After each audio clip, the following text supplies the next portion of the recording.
What is going on, guys? Welcome to Party on Broad. Today, our Sixers draft coverage continues with another forward prospect, a wing that could defend multiple spots, and I really like this guy a lot. He is Justin Lewis out of Marquette. To help me break it down, he is Tiago at Tiago PHL. What is up, Tiago? Let's go, man. Justin Lewis, Marquette product. Just announced his name in the NBA draft, so he's definitely staying in. I think he might have got some guarantees of potentially perhaps being a late first-round pick. Who knows? He's got projecting second round, but I kind of see him as a first-round talent. I don't know about you. Yeah, no, I've seen him kind of second round, first round. Like I've kind of seen him kind of a little bit all over the place. But 20 years old, 6'7", 7'2" wingspan. We're going to talk about his strengths, his weaknesses, and his fit with the Sixers. Let's start off with strengths. Lead us off, Tiago. Yeah, I love the fact that Marquette explore with different lineups. And one of the things they do with Justin Lewis, they play him a lot as a small ball 4, small ball 5. And when you talk about lineup flexibility and versatility, Justin Lewis is a name that should be on your radar because he can do a lot of interesting things from either spots. I don't think he's going to be a small ball 5, who knows, but definitely a stretch 4, small 4 type talent at the NBA. And you think about how he contributed at Marquette and how he contributed to the NBA. So one of the things they did very well at Marquette was finishing space, attacking space. He's got a great body, great frame, super athletic. So ability to run pick and roll, ability to attack through pick and roll, screen and dive, cut. Those things are tremendously valuable for how the Sixers want to operate, right? So running that pick and roll scheme that Doc Rivers loves. So he's definitely got to fit in that standpoint. He's one, I think, only 15 players who record over 30 dunks and over 50 3-pointers last year. So that gives you an idea of how he attacked Marquette's offense. And really, I think his appeal, most importantly, is around the shot. So I definitely see him developing to a stretch 4. We talk about what we want out of Tobias, right? A guy who can shoot off the catch. He attempted over 9 3-pointers per 100 possessions last year at that power forward, small forward position. And, you see right there the shot. I think he's got a very smooth release. I think the shot's going to translate very well. So, ability to finish it through space, attack as a cutter, as a diver, and also as an off-the-catch power forward. I think those are very appealing traits for Justin Lewis. Yeah, man, I like this kid a lot. Like you're watching as we're watching. Like he's 6'7", but I don't know about you, Tiago, but he's got a really wide frame at 230. Yeah, it looks like he'd easily add muscle, add strength to that frame. 7'2" wingspan. That physical size stands right out. The measurables allows him to be strong through contact. He rebounds really well, which was a weakness for the Sixers. And a potential positionless defender at the next level. There's a lot to like. He doesn't have elite explosiveness, but I think he's okay in that area. And you talk about improvements. Went from 55% from the free throw line and under 30% from 3 his freshman year. Last year, 76% from the line, 36% from 3. That 20% improvement, man, on a high volume of threes, 9 threes per 100 possessions. Definitely makes me optimistic, especially his shot at the free throw line. So in terms of his jump shooting and then defense, he could probably guard 1 through 4 as long as the ones aren't like super athletic. He has really good help defense instincts. He rotates really well. He has potential as a small ball 5 at the next level. And he was 80th percentile in fouls, turnovers, and rebounds.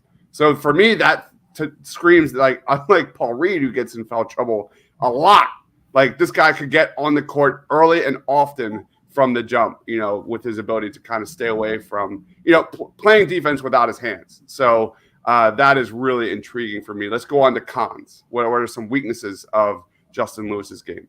So I think first and foremost, he's got to be able to find consistency in his shot. And I do think that some of it is related to shot selection. I mean, he sometimes thinks he is the guy on the court, and while that may work at Marquette, like that's just not going to work in the NBA. So I think finding consistency through some shot selection will work. He's got to learn how to be a connector on offense. Again, he's not going to be the main focal point on an NBA team. So you have to learn, when to pass, when to shoot, when to dribble. Like those things matter. And sometimes I think he gets a little bit too hero ballish for my liking, Exactly. especially when you talk about, in a team with Harden and Embiid and Maxey. So that's really important. I think, he tested very positively in the shuttle run, which to me tells me that there's more athleticism there to unlock, because when you watch him on defense, he doesn't really create a lot of blocks, a lot of steals. And I think, yeah, some of it may be, like you said, he's not a super athlete, but he also looks a little bit heavier. I think he can perhaps just get in a better NBA program where they will work on his body, unlock some more athleticism that way, and have him become more of an impact defender. I think if he does those two things, he's absolutely a first-round pick and a rotational player for sure, and a potentially develop into a starter stretch 4 type. So who knows? Yeah. I don't know if that's a con, but one of my cons for Justin Lewis is his handle's too loose. He needs to prove his footwork in the post, but like, he's going to be an off-ball guy at the next level. Like, I don't know if that's a con, because I don't expect that from him moving forward. He needs to still improve that outside shot. Like, it still needs to get better. The mechanics could use some work as well. He had more turnovers than assists last year. That needs to improve for sure. But yeah, I mean, we talk about fit with the Sixers. There's a lot to like. Like, how would you grade Justin Lewis's fit out of 10 with the Sixers, and how do you see that translating to the next level, Tiago?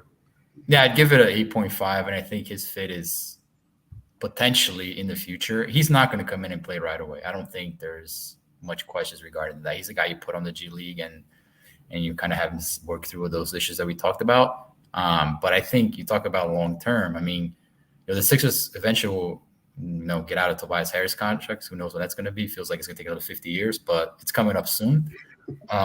And the guy who they have right now who takes up some of those minutes is Georges Niang. And Yang, for all the great shooting that he brings to the table, he's an absolute mess defensively, man. I mean, there's just no questions about that. And I think you think about from the standpoint of a guy who came in the bench, perhaps not give you that elite shooting element that Niang does, but can give you some much more impactful defense off the bench. That's how I see the fit. And who knows, potentially, like I said, can develop into a replacement for Tobias Harris as a power forward, stretch 4 type. Again, these are high-level projections.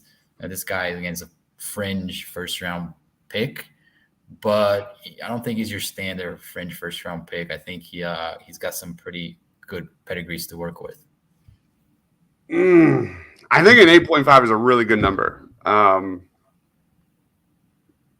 I'm going to go slightly higher. I'm going to go an 8.87. 8.87 for me. This guy just screams exactly what the Sixers need. Not uber athletic, that uber athlete that the Sixers clearly need, but he's got the pedigree. In terms of shooting, it's improving. I think he's probably not like a 40% shooter from 3, but if he's like a league average shooter, I'm good. The defense really intrigues me. And I like this. I like his frame. I think there's definitely a Sixers verse, like in 1 or 2 years, that he could definitely be a really solid impact player. No, I'm going to go 8.5. Let's go straight across the board. 8.5 for me. Any final thoughts on Justin Lewis before we close up shop for today? Yeah, he's one of those names you definitely wish you at least had a second-round pick. That's true. If you got that early second-round pick, mid-second-round pick, he would be phenomenal value in that slot. So who knows? Maybe a team is willing to sell their pick to the Sixers, like our boy Colangelo used to do for no reason. So who knows? But yeah, he's definitely he'll be a name I'll be definitely interested to follow moving forward. Yeah, he's going to dominate the G League. He's another guy that I see Daryl Morey coveting in a G League situation, because he can get out and transition. He can shoot. He can defend. I think this is a Daryl Morey guy. 8.5 out of me. And thank you, everyone, for watching, guys. We'll be breaking these guys down as we get ready for the NBA draft. The Nets deferred the pick. The Sixers will have number 23 in this upcoming draft, and we're going to break it all down. So make sure you subscribe here to the Painted Lines. You won't find any better draft coverage, I promise, for the Philadelphia 76ers. Follow my man on Tiago.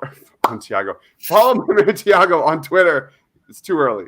I need more coffee. At Tiago PHL.